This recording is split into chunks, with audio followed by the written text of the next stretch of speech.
आखिरी कलमा प्लीज उस पर भी रोशनी डालें, फिर क्लोज करते हैं एपिसोड को। बहुत शुक्रिया अगस्टिन। 7वें कलमे की हकीकत को मैं और आप जब सीखने की कोशिश करते हैं तो देखिए ये निशान सलीब और मकाम सलीब एक लिहाज से कायनात की नजात का मरकज है, लेकिन गुनाह की वजह से एक रिएक्शन और चेन रिएक्शन शुरू हुआ कि गुनाह का नतीजा ये निकला कि गुनाह फिर बढ़ता चला गया। यानी आप मुझे कुछ कहेंगे, उसके बदले मैं रिएक्ट करूंगा, लेकिन मकाम सलीब वो वाहिद जगह है जहां से गुनाह वापस नहीं आता, बाउंस बैक नहीं करता। ये वो जगह है जहां पर एक लिहाज से गुनाह दफन हो जाता। और मसीह यस्सु ने जब ये कहा कि ऐ बाप मैं अपनी रूह तेरे हाथों में सौंपता, तो गोया जिस काम के लिए, जिस मकसद के लिए वो आए थे कि दोबारा से मुझे और आपको खुदा से मिला सके और हमें गुनाहों की सरजमीन से निकालकर नजात की सरजमीन में ले जाए। और आप और मैं कभी गौर करें, देखिए जब इब्राहिम के बेटे की कुर्बानी की बारी थी ना, तो वो छुरी नहीं रुकी, लेकिन खुदा की इलाही मोहब्बत का ये उत्तम दर्जा है कि जब उसके बेटे की कुर्बानी आई तो हमारी मोहब्बत में छुरी फिर चली। वाह वाह। लेकिन अलमिया क्या है? अलमिया ये है कि आज भी मैं और आप देखिए कदूरतों में, शायद तकब्बुर में, दूसरों से सबकत लेकर जाने में हम अपने बच्चों की कुर्बानियां दे रहे हैं। ये लड़ाइयां क्या है? अपने बेटों को मरवा रहे हैं, बेटियों को। अच्छा, ये सिलसिला खत्म नहीं होगा, तब तक खत्म नहीं होगा जब तक मैं और आप खुदा के बेटे की कुर्बानी पर बस नहीं कर जाए। लेकिन मसीह यस्सु का जान देना और उसके बाद ये कहना कि बाप मैं अपनी रूह तेरे हाथों में सौंपता हूँ, ये ज़बूर 31 का इक़्तिबास है, 5वीं आयत। और सुहेल भाई बात कर रहे थे, दीगर दोस्तों ने बड़ी खूबसूरती से बात की है। देखिए इल्मुल तशरी में, हर्मेन्यूटिक्स में जिस बात को जहां कहा गया है उसे उसी के तनाजुर और मतन में समझिए। कई दफा ठीक है अगर आप बाल की खाल उतारना चाहें और एलेगरी भी कीजिए, एलेगराइजेशन भी कीजिए, मिसाल और मिसालिया सब मुमकिन है, लेकिन असल बात की तरफ आइए। और ये मश्क अब जो यहूदी इबादत करते थे, दिन के इख्तिताम की जो आखिरी दुआ होती थी, इबादत होती थी, उसमें वो सोने से पहले ये कहा करते थे।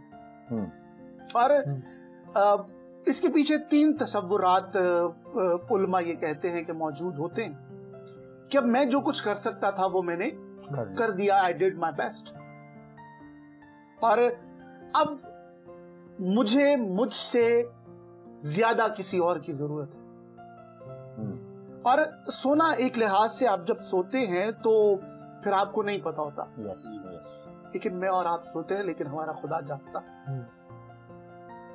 और मसीह यस्सु ने जब, आम यहूदी ये बात कहा करते थे, मसीह यस्सु ने जब ये कहा कि बाप मैं अपनी रूह तेरे हाथों में सौंपता हूं, तो नजात का काम तकरीबन पूरा हो गया, बल्कि पूरा हो गया।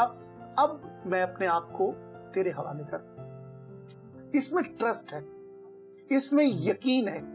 और जो यहाँ पर लफ्ज यूनानी इस्तेमाल हुआ है उसमें सेंस ये है कि जिस तरह से आप सेफली अपनी कोई चीज किसी के पास रखते हैं और फिर आपको पता होता है कि कोई नुकसान नहीं होगा, तो गोया उसके बाद आप पुरसकून नींद में जा सकते हैं। और मसीह यस्सु का ये कहना कि बाप अपनी रूह तेरे हाथों में सौंपता हूं। मैं और आप एक बात याद रखें, इस कायनात से हर चीज खत्म हो जाएगी, किसी चीज को सबात हासिल नहीं, एवरीथिंग विल बी एंड। एक चीज नहीं खत्म होगी, और वो है आपसे आपके खुदा का ताल्लुक, वो रहना, क्योंकि ये हमेशा मेरे और आपके लिए रहना। रिश्ता हमेशा रहेगा। Thank you so much sir, thank you so much, आप सबका थैंक यू सो मच। दोस्तों आपका भी दिल से थैंक यू। जाते जाते भी आपको जरूर अपने लीडर से सिर्फ 30-30 सेकंड का मौका के थ्रू आपको बात सिखाने की कोशिश करेंगे। एरिक आपसे शुरुआत करते हैं। बिल्कुल अगस्टिन, और कुछ नहीं कहना चाहता, बस मुझे एक शेर याद आ गया, हिस्कियल सरोज साहब के गजल का शेर है कि उतरेगा ना जहनों से कभी नक्शे मसीहा, वो जाने वफा शामो सहर याद रहेगा। उस शख्सियत को ना भूलें जिसने इस कदर दुख आपके लिए सहा, मेरे लिए सहा, ताकि हम जिंदगी पाएं। सुहेल भाई प्लीज, यूथ देख रही है, जाते जाते प्लीज कोई क्लोजिंग मैसेज। 30 सेकंड में सिर्फ ये बात कहूँगा कि आपके तमाम गुनाह माफ़ हो सकते हैं। उसकी बुनियादी वजह यह है कि सबसे बड़ा गुनाह मसीह को मसलूब करना था। अगर वो माफ़ हो सकता है तो सब कुछ माफ़ हो सकता है। वाह, बहुत स्ट्रॉन्ग मैसेज। जी सर। जी, जैसे मैं सुहेल भाई के मैसेज को आगे बढ़ाऊंगा कि डाकू का बिल्कुल उसकी जिंदगी के इख्तिताम पर नजात पा जाना खुदा के बेबयां फजल का आइनादार है। कि खुदा जो है, आप यंगस्टर ये मत सोचे कि हमने बहुत गुनाह किया, हम खुदा से बहुत दूर है। खुदा आपको हर हालत में कबूल करने के लिए तैयार है, अपनी बाहें फैलाए हुए। इसलिए आज के मुबारक दिन पर हमारा मैसेज आप सबके लिए यही है कि अगर आपने अभी तक खुदा यीशु मसीह को कबूल नहीं किया, उसके कफ़ारे पर ईमान नहीं लाए, तो आज ही अभी वक्त है अपनी जिंदगी अपने खुदा को दें। Thank you so much sir, thank you so much. Pastor गोफन प्लीज। बिल्कुल ब्रदर, मैं एक आयत पढ़कर इसका इख्तिताम करूंगा। इसमें खत में लिखा है, खुदा का बंदा पौलुस कहता है, मगर तुम जो पहले दूर थे अब मसीह यीशु में मसीह के खून के सबब से नजदीक हो गए।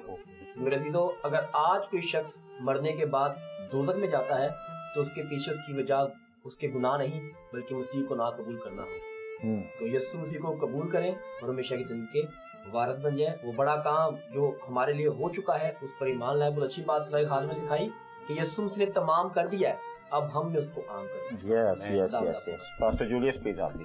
मैं भी बाइबल की एक आयत का सहारा लूंगा। पौलुस रसूल कुरिन्थियों के खत में कहता है कि सलीब का पैगाम हलाक होने वालों के नजदीक तो बेवकूफ़ी है, मगर हम निजात पाने वालों के नजदीक खुदा की कुदरत है। और मैं बताना चाहता हूँ कि जो कोई मसीह की सलीब की कुदरत पर ईमान लेकर आ जाता है, वो उस डाकू की तरह ऑन द स्पॉट फिरदौस में चला जाता है। और अगर आप जो नाजरीन देख रहे हैं, अगर आप खुदाम यस्सु के कफारे पर और उसकी कुदरत पर और ख़ास तौर पर उसके लहू की कुदरत पर ईमान लाते हैं, क्योंकि लहू बहुत से बहाए गए, लेकिन एक ऐसे शख्सियत का लहू बहाया गया जिसके लहू बहाने से ज़मीन भी हिल गई, कब्रें भी खुल गई और बड़ा काम हुआ और निजात का काम हुआ है। और इब्रानियों का राइटर कहता है कि वो अपना ही खून लेकर पाक मकान में दाखिल हुआ है और उसने अब्दी खलासी करा दी है। तो खलासी हो चुकी है और यीशु के कफारे पर उसके खून की कुदरत पर ईमान लेकर आए, आपके भी गुनाह आज धुल सकते हैं। Yes, thank you so much sir. वापस आपके पास आते हैं प्लीज। बहुत खूबसूरत फाजिल वाइजीन हमारे दोस्तों ने ये बातें की हैं। देखिए, जो सलीब के दुख है ये मुझे और आपको भी इनको याद रखना है और जिंदगी में तजर्बा करने की कोशिश करना है कि किस अमल से मसीह यीशु ने गुजर कर मुझे और आपको निजात दी। ये मुझे और आपको हम्बल बनाने के लिए भी है। ये रोजों के आयाम, देखिए रोजों में जो खास तौर पर, चूंकि अभी आप गुजर रहे हैं सीजन से, ये जो लफ्ज लेंट है इसका मतलब है स्प्रिंग, बहार का मौसम। तो ये मेरे और आपके लिए रूहानी मौसम बहार है। कलीसिया ने मेरे और आपके लिए 40 दिन अलहदा किए हैं कि अगर गुनाहों की वजह से मेरी और आपकी जिंदगी में पतझड़ का मौसम आ गया तो इन 40 दिनों में और बिलखुसूस गुड फ्राइडे पर मैं और आप अपनी जिंदगी में रूहानी मौसम में बहार लाएं। इस नए साल को गुजारने के लिए खुद को तैयार करें। इल्म से ज्यादा हिल्म जरूरी है, हम्बल होना। और देखिए, हमें हम्बल इसलिए होना है कि कलीसिया का पैगाम, मसीह यीशु का पैगाम जो है कि दूसरों के लिए बरकत का बाइस बने, दूसरों को अपने से बेहतर जाने और अब अपने बच्चों की कुर्बानियां नहीं देनी, यीशु की कुर्बानी पर इख्तिताम करें। Thank you so much sir. आप सबका बहुत बहुत दिल से शुक्रिया अदा करते। दोस्तों आपका भी शुक्रिया अदा करते हैं, आप बैठे रहे, आपने सुना। और ये क्यों ना सुने हम, क्योंकि यही तो हमारी, फिर से कह रहा हूँ, बुनियादें हैं, यही तो हमारी चट्टाने हैं। अगर इन पर हमारी बुनियाद खड़ी है ना, तो यकीन करें जिंदगी में रहते हुए आगे बढ़ते रहेंगे और फिर ऐसे ऐसे एक्सपीरियंस आप करेंगे, फिर आप खुद तो आगे बढ़ेंगे, फिर आप दूसरों को भी बढ़ाने का हौसला अपने अंदर पाएंगे। तो दिल से शुक्रिया अदा करते हैं, इस एपिसोड को दूसरों के साथ शेयर करें और नेक्स्ट वीक दुआ है हमारी आपके लिए, आप भरपूर दिल से पूरे दिल से खुशियों के साथ मेडिटेट करें उस बड़े दिन को जो हमारे लिए हो गया सारा काम, और खुशी के साथ सारे दिन को सेलिब्रेट करने वाले हो। हमें आज के इस खास शो से इजाजत दे जिसका नाम है पूरे दिल से।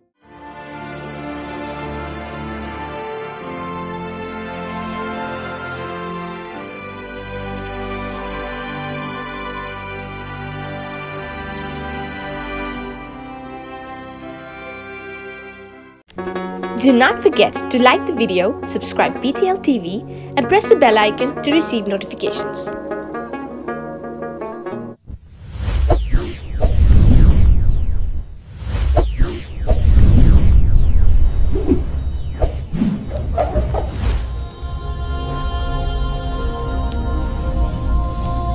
Jesus is the light of the world.